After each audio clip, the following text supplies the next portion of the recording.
There are moments in a person's life that split everything cleanly in two, the before and the after. Not a dramatic explosion, not a declaration, just a quiet door closing behind you, the soft click of a latch, and the understanding that the version of yourself who walked in will never walk out again. Camille Reyes was 22 years old when her before ended. She sat across a desk from the most dangerous man in Chicago, wearing yellow rubber cleaning gloves and a white apron, holding a pen that felt heavier than anything she'd ever lifted. On the desk was a resignation letter drafted by lawyers she'd never met, for a crime she didn't commit. And in the pocket of her apron, invisible to the man watching her with steel-gray eyes, was a pregnancy test. 2 red lines. A secret that could get her killed. A secret that could get the child killed before it ever drew its first breath. So she signed, blue ink on white paper, and she walked out into the Chicago rain carrying the heaviest thing a person can carry. A truth she would never be allowed to speak. But 6 years later, that truth would come looking for the man who never knew it existed. If this story has already reached you, hit like, share it with someone who needs to hear it, and subscribe so you don't miss what comes next. Now let's go back to the moment it all began.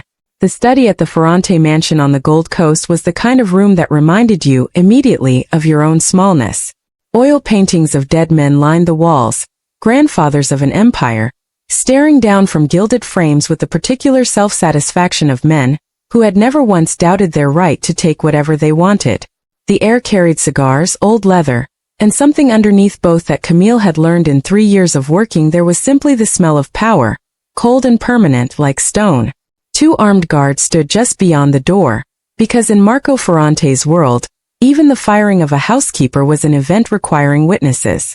Marco sat behind the oak desk in a black 3-piece suit, no tie, his collar open by one button in the particular way that suggested he was relaxed, which was the most dangerous thing about him. When Marco Ferrante appeared relaxed, it meant he had already won. His laptop was still open. A glass of water sat untouched at his elbow. He looked at Camille the way he looked at every problem in his life, with the cold patience of a man who had never once not gotten what he decided he was going to get. The resignation letter sat between them, drafted by his lawyers, clean, professional, and devastating in the way that only documents written by people who feel nothing can be. A week ago, $80,000 had disappeared from the safe in this room. The cameras caught only one person walking through during the relevant window. Camille. What the cameras didn't catch, because he knew every blind spot in the house he'd grown up in, was Nico, Marco's younger cousin. Nico, who had a gambling debt the size of a small country, and the kind of entitled recklessness that came from spending a lifetime being protected by someone else's reputation. But Camille had no proof. And in this world without proof you had nothing. She picked up the pen. Her hands were trembling inside the yellow rubber glove she still hadn't taken off, because when Marco had summoned her she'd been in the middle of cleaning the east hallway and she hadn't thought to stop, hadn't thought that this meeting would be the last thing she ever did inside these walls. What Marco couldn't see, what he had no way of knowing, was the small piece of plastic tucked into the pocket of her apron. She had taken the test that morning in the small bathroom off the service corridor, sitting on the cold tile floor with her back against the wall, staring at 2 red lines that rearranged every plan she had ever made for her life. She was carrying his child. The result of one night 3 months ago when Marco had come home with empty eyes and someone else's blood on his cuffs, and she had been the only person still awake. One night that was never supposed to mean anything. One night he had locked behind his eyes by morning as though it had belonged to someone else's life. She couldn't tell him. Not here. Not now. Not ever. In Marco Ferrante's world, an unplanned child with the housekeeper wasn't something that inspired tenderness. It was a vulnerability. An opening. The kind of thing that gave enemies something to reach for. So she signed. And somewhere in the room something invisible broke. Camille rose from the chair slowly, her legs uncertain beneath her, but she forced herself upright because she understood with a terrible clarity that if she let herself fold now, she would never find her way back up again. Marco had already returned his attention to the laptop screen.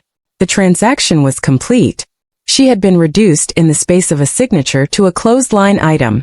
3 years of arriving before dawn and leaving after midnight, of scrubbing things she was never supposed to have seen, of keeping her mouth shut when keeping her mouth shut was the hardest thing a person could do, All of it folded into a single page and filed away somewhere she would never be allowed to access again. She should have walked straight to the door.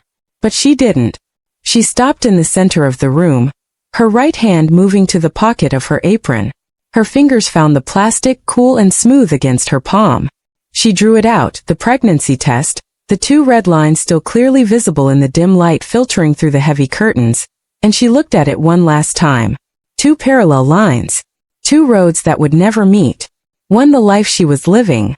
One the life she should have been allowed to have. Then she snapped it in half. The crack of plastic was dry and sharp in the silence. She broke it again into 3 pieces and placed them on the edge of the heavy oak desk, gently, almost carefully, where they scattered near the edge, and one piece dropped against the wood with a sound so small it was almost nothing. Almost. Marco looked up. His gray eyes settled on her with the cool, cataloging attention of a man accustomed to controlling the details of every room he occupied. "What is that?" His tone carried no heat, no alarm. Only inventory. The same voice he used when asking his accountant about an unrecognized expense. Camille didn't answer. For the first time in 3 years, she did not lower her gaze to that voice. She stood fully upright and looked at him directly, and in her brown eyes, heavy with the tears she was refusing to release in front of him, there was something Marco Ferrante had never encountered in anyone who stood across this desk from him. Not fear. Not hatred. Pity. "Thank you for the 3 years, Mr. Ferrante," she said. Her voice shook, but every word was clear, deliberate. Each one weighed before it left her. "I hope you never wake up in the middle of the night because of a decision you made without ever hearing the truth." The sentence hung in the cigar-thickened air between them. Marco didn't respond. Not because he dismissed her words, but because something in the way she had delivered them left him, for the first time in as long as he could remember, without a single thing to say in return. For a man who had never once lost command of any room he entered, the sensation was strange enough to feel like a splinter beneath the skin. Camille turned, crossed to the door, closed her gloved hand around the brass handle, and pulled it open. The 2 guards in the hallway glanced at her briefly and looked away. In this world, a housekeeper leaving wasn't the kind of event anyone bothered to remember. The door closed behind her. Not slammed. Not dramatic. Just a small, quiet click of metal meeting wood. It was the smallest sound Marco Ferrante would spend years being unable to forget. Marco sat motionless for a long moment after the door shut. He looked down at the agreement bearing her signature, the blue ink still faintly glossy in the low light. He looked at the pieces of broken plastic on the edge of his desk, 3 fragments of something he didn't recognize and hadn't asked about and had already half decided didn't matter. He told himself to stand, walk to the window, let the day continue in the precise and ordered way every day in his life continued. He stood. He walked to the window. From the 2nd floor of the Ferrante mansion, through bulletproof glass, he looked down at the front garden. Chicago rain was coming down in heavy, diagonal sheets, turning the perfect lawn into a gray mirror, flattening every flower in the beds Camille had helped tend during the shoulder months when the groundskeeper was away. She was crossing the stone path toward the gate. She didn't run. She didn't bow her head against the rain. She didn't shield herself with her arms the way most people did instinctively when the weather turned punishing. She walked with her back straight, her steps even, the way someone moves when they have learned that the weight they're carrying cannot be outrun, only endured. Her figure blurred and then disappeared through the iron gate. The automatic mechanism closed behind her with a mechanical finality that Marco felt somewhere he couldn't name. He stood at the window longer than he had stood still for anything in years. He had ended partnerships before. He had made decisions 100 times colder than this one without a backward glance, because that was what this life demanded and what this life had shaped him to deliver. But something about the woman who had just walked through his gate was sitting in his chest like a question he didn't know how to form. The broken plastic on his desk. The pity in her eyes where there should have been bitterness. The words she'd said that he couldn't seem to put down. "I hope you never wake up in the middle of the night because of a decision you made without ever hearing the truth." He returned to the desk, opened the laptop, buried himself in numbers, calls, orders, the relentless machinery of the Ferrante operation, because Marco had built his life on a single principle. Any feeling that didn't serve a purpose was a weakness, and weakness in his world was not merely useless. It was lethal. He worked until midnight. He worked until the mansion was silent around him and the rain had finally stopped and the only sound left was the occasional creak of the old house settling into itself in the dark. Before we go any further, if this story is pulling at something in you, please subscribe right now and leave a comment. Tell me, nearly 15 miles southwest of the Gold Coast mansion, Camille stood at a bus stop on Ashland Avenue, soaked through to the skin. She was still in her black uniform. The white apron had turned gray with rainwater. Her yellow rubber gloves were stuffed into the pocket of the thin coat she'd thrown over her shoulders on the way out, the coat that had never been designed for Chicago winter and had been failing at its purpose since October. The corner of the bus shelter's glass panel was broken, and the wind off the lake cut through the gap like something with intention. The last CTA bus of the night arrived 10 minutes late. In those 10 minutes, Camille stood under a flickering streetlight with one hand resting on her stomach. Not from pain. From instinct, the oldest human instinct, the one that arrives before reason, before language, before you've had a single moment to decide what you believe. The instinct to shield. The bus came nearly empty. She took the back row, pressed her forehead against the cold glass, and watched Chicago scroll past outside. The bright towers of downtown gave way slowly to lower buildings, older buildings, darker ones as the bus moved south. Neon signs of late-night bodegas. Metal grates pulled over closed storefronts. Rain-soaked murals on brick walls, the colors bleeding slightly at the edges. Then the streets she knew, 18th, Halsted, Blue Island, and the particular feeling of a neighborhood that held you the way expensive places never quite managed to. This was Pilsen, where Spanish rang from every corner, where the smell of pan dulce from the bakeries on 18th was more comforting than any luxury the Ferrante mansion had ever managed to produce, where Camille had grown up, and where her Aunt Paloma had lived for 32 years in a third-floor apartment in a red brick building that had been old before either of them was born. She let herself in with the spare key kept under the clay pot by the door, slipped through the dark apartment without turning on any lights, and sat on the edge of the single bed in the small room her aunt had given her. The concrete stairs were damp and mildewed. The iron railing was loose. The hallway light had been flickering for 3 weeks and nobody had fixed it. She was home. She pulled from her coat pocket the copy of the agreement she'd signed, and looked at her own signature. Blue ink slightly smudged at one corner from a tear she hadn't been aware of shedding. She stared at it for a long time. Then the fear she had held at bay through sheer force of will finally came for her, and she let it. Not fear of poverty. Not fear of being alone, though both of those were real and present and waiting for her in the coming months. This was a different fear, deeper and more specific.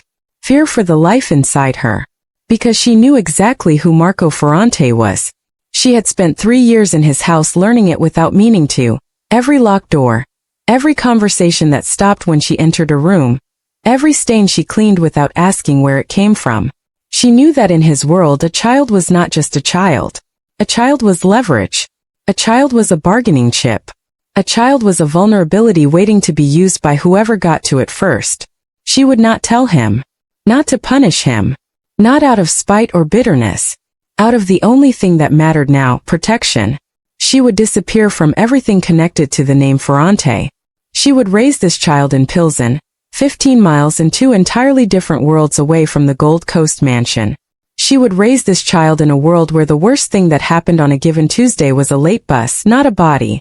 She lay back on the thin mattress, pulled the blanket to her chest, and in the darkness of that small room made the most important promise of her life. Not out loud, but in the particular way promises are made when they're real privately, to the only witness who matters. She would be stronger than everything that was coming. She had to be. She wasn't living only for herself anymore. The weeks that followed were a study in the particular cruelty of a world that claims to respect hard work, and then closes its doors the moment hard work shows up visibly inconvenient.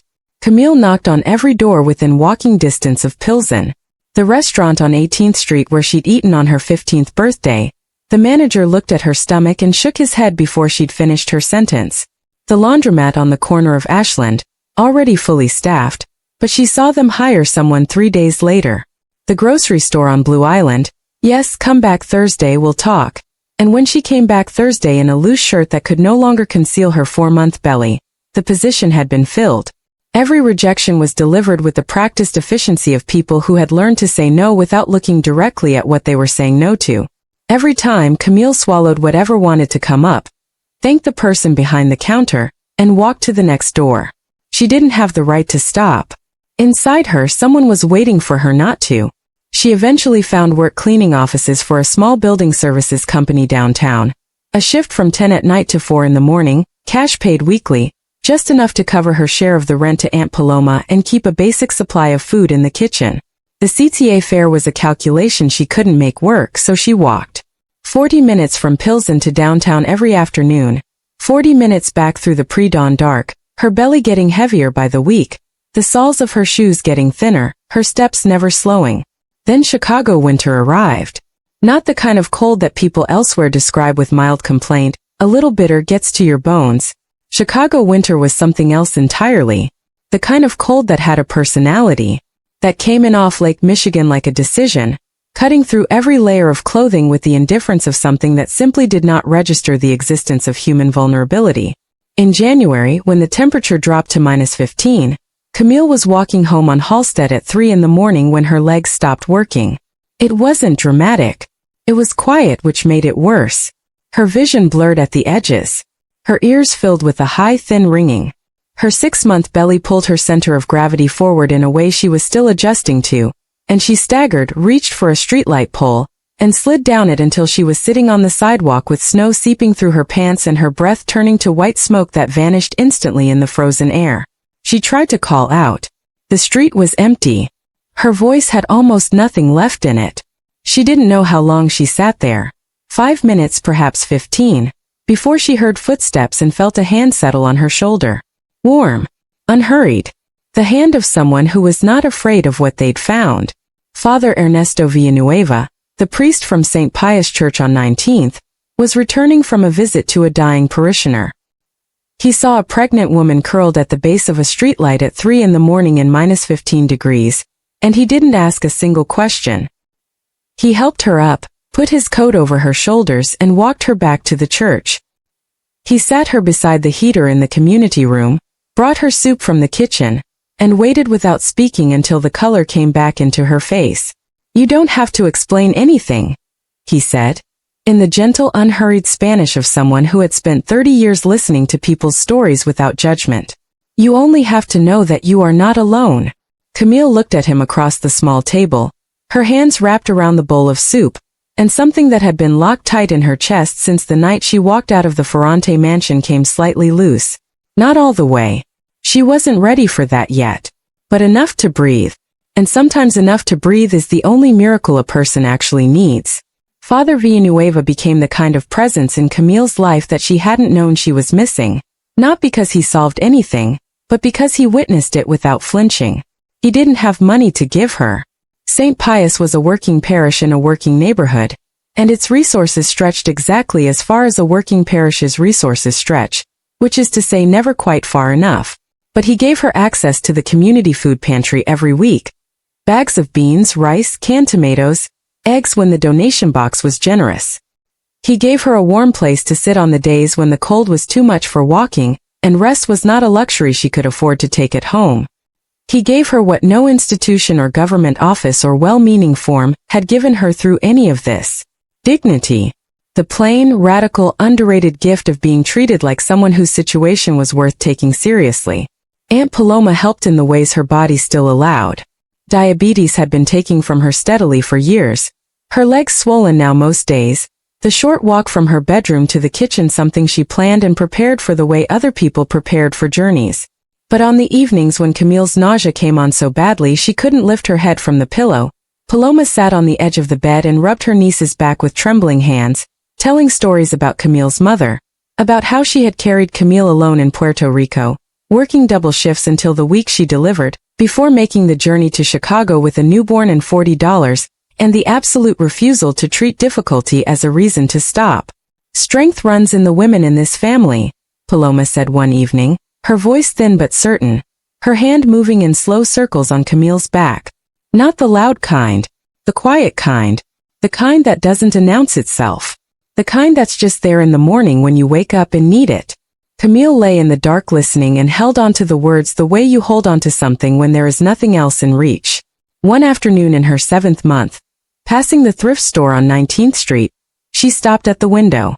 Inside, on a shelf near the front, was a small roll of cream-colored yarn selling for 50 cents. She stood outside for a moment. Then she went in and bought it. That night, sitting on her bed with her back against the cold wall and her belly resting in her lap, she began to knit a hat. She didn't know how to knit properly. The stitches were uneven, loose in some places and too tight in others, the brim coming out lopsided in a way that would have embarrassed any serious knitter. She kept going anyway. Slowly, steadily, row by imperfect row. As she worked, she talked to her belly in a low voice, in the quiet Spanish of the neighborhood, of her aunt's kitchen, of her mother's stories. "I can't promise you everything," she said. "I can't promise you a beautiful room or a yard or a school with new textbooks. I can't promise you that everything will be easy because it won't be, and I won't lie to you even now before you can hear me." She paused, her fingers moving carefully through the next row of stitches. "But I promise you won't go short on love. The other things I'll find a way. I always do. But love, you'll have more than enough. I've got enough for both of us." The hat, when she finished it, was small and lopsided and unmistakably homemade. It was also the most deliberate thing Camille Reyes had ever made in her life. She folded it carefully and tucked it into the small bag she was slowly preparing for the hospital. 3 weeks later she would need that bag. The first contraction came at 2 in the morning on a Thursday in November, with the Chicago wind throwing itself against the windows of the Pilsen apartment as though it had a grievance with the building personally. Camille lay in the dark for a few minutes, timing the intervals with the calm attention of someone who has been preparing for something for long enough that when it finally arrives it feels more like recognition than surprise. Then she sat up, reached for her phone and called for an ambulance, because there was no one with a car, because Aunt Paloma's legs hadn't carried her beyond the 3rd floor in 2 months, because Father Villanueva was kind but kept no vehicle, and because this was simply the shape of things. While she waited, she packed the small bag, the change of clothes, the documents, the copy of the employment termination agreement she had folded and placed in the nightstand drawer 8 months ago and had not touched since, but which she brought now without fully understanding why, perhaps because it was the document that had started all of this, and she felt, in some way that resisted explanation, that it belonged in the room when it ended. And on top of everything, tucked carefully along the inside of the bag, the cream-colored knitted hat with its uneven stitches and its lopsided brim. The 50-cent hat made on a cold night in a small room in a city that had not been particularly kind to her, made with the only material that had ever been in unlimited supply, love, offered forward to someone who didn't exist yet and was about to. Aunt Paloma appeared in the doorway in her nightgown, her feet stuffed into soft slippers, her eyes still adjusting to the light. She took Camille's hand and held it with both of hers. "I'll come on the first bus," she said. "First bus in the morning, I'll be there." Camille looked at her aunt, at the woman who had given her a room when she had nowhere else to go, who had rubbed her back through the worst nights, who had told her mother's stories when Camille needed to remember she came from women who didn't stop, and felt the kind of love that doesn't need to be described to be fully understood. "I know," she said. "I know you will." The ambulance arrived. The paramedics were matter-of-fact and efficient in the way paramedics learn to be, and Camille was grateful for it. She was helped down the 3 flights of damp stairs, through the loose-railed hallway, out through the front door of the red brick building and into the cold November night where the ambulance's lights were painting the wet street in alternating red and white. She got in. The door closed, and the city slid past the small window in the back as the ambulance moved north, Pilsen to the medical center on the near south side, 15 minutes through empty streets, Camille breathing through each contraction with the focused patience of a woman who had been practicing endurance for long enough that it had become her native language. She was alone in the back of an ambulance in the middle of a Chicago night, carrying a secret no one else in the world knew the full weight of. And she had never in her life felt more certain of anything she was doing. She was born at 4:47 in the morning. 6 pounds 4 ounces. A full head of dark hair. Eyes that the delivery nurse described, with the detached observation of someone who had been present for thousands of these moments, as unusually alert for a newborn, looking around the room with the focused attention of someone who had arrived somewhere and was taking a proper inventory. Camille held her against her chest, still in the delivery room, the monitors still running, the overnight staff moving quietly around them in the particular hush of a hospital at 5 in the morning. She looked down at the face of her daughter and said nothing for a long time. There were no words that were proportionate to the moment. So she didn't try. What she did, when she was finally steady enough to reach into the bag on the bedside table, was take out the cream-colored knitted hat and pull it gently over the baby's head. To fit approximately. The lopsided brim came down slightly too far on one side, but the baby didn't seem to mind. She made no objection. She looked at her mother with those alert dark eyes, and Camille laughed. A short, involuntary laugh that was also, on some level, a sob, the kind of sound that only happens when joy and exhaustion and relief and grief all arrive in the same instant. Sophia, Camille said. She had decided the name months ago, during one of the late-night walking shifts home through the dark streets, when it had simply arrived and felt permanent. Sophia Paloma Reyes. Paloma for her aunt, who came on the first bus as promised, appearing in the doorway of the hospital room at 7:30 with her swollen ankles and her good coat and her eyes already wet, holding a small bunch of carnations from the bodega on 18th that was the only florist open at that hour. The first year was harder than Camille had allowed herself to imagine, and she had imagined hard. Sophia had colic for the first 3 months, long screaming nights in the small apartment while the building slept around them, Camille walking the length of the room with the baby against her chest, counting steps because counting was something to do with the mind when the body was failing and the mind needed an anchor. She was back at the cleaning job 6 weeks after delivery because 6 weeks was all she could afford. She nursed Sophia during breaks, slept in fragments, walked the 40-minute commute in the cold with a body that hadn't finished recovering. But Sophia grew. She grew the way children grow when they are loved without reservation, steadily, and with a particular quality of openness, as though the world had always given her reason to be curious about it rather than afraid. By the time she was 18 months old, she was assembling sentences with the fierce concentration of someone who had important things to say, and resented not yet having the vocabulary. By 2, she was conducting extended negotiations with Aunt Paloma over the allocation of cookies. She had Marco Ferrante's gray eyes. Not the precise silver of his, exactly warmer, a gray that tended toward brown in certain lights, the way the sky over Pilsen sometimes looks at dusk. But unmistakably the same structure, the same directness of gaze, the same quality of attention that made you feel, when Sophia Reyes looked at you, that she was taking you seriously. Camille noticed it every day quietly and said nothing. Because there was nothing to say. And because saying it would require reopening the only door she had deliberately and permanently closed. What she didn't know, what she couldn't have known, in the Pilsen apartment with the loose stairwell railing and the alley cats at night and the pan dulce smell from the bakery on 18th, was that 5 miles north, things were beginning to move. Started with Nico. Nico Ferrante, Marco's younger cousin, had been a problem the family had been managing for years the way powerful families manage problems. Quietly, privately, with a combination of money and pressure and the unspoken understanding that certain things simply would not be spoken of. But problems that are managed rather than solved have a way of growing until they can no longer be quietly contained. He had been arrested in Milwaukee on charges that threatened to pull several threads from the Ferrante operation, if they unraveled in court. In the process of that unraveling, he made the decision, for reasons that mixed desperation and spite in proportions only Nico fully understood, to tell his brother Dante what he had done 6 years ago. The money from the safe. The housekeeper who had taken the blame. The girl he'd watched walk out into the rain and always told himself he'd forgotten about. Dante came to Marco. Marco sat in the same study, behind the same oak desk, in the same chair where 6 years ago a woman had placed broken plastic on the edge of the desk and looked at him with pity in her eyes and said something he had spent years trying not to remember. Dante told him everything in a single unbroken account. When he finished, the room was so quiet that the clock on the bookshelf sounded as loud as a hammer. Marco didn't speak for a long time. Then he said in a voice Dante had never heard from him before. Not cold, not controlled, just bare. She had something in her apron. The day she left.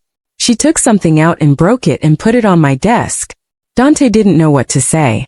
I never asked her what it was. Marco stood up slowly. Find her.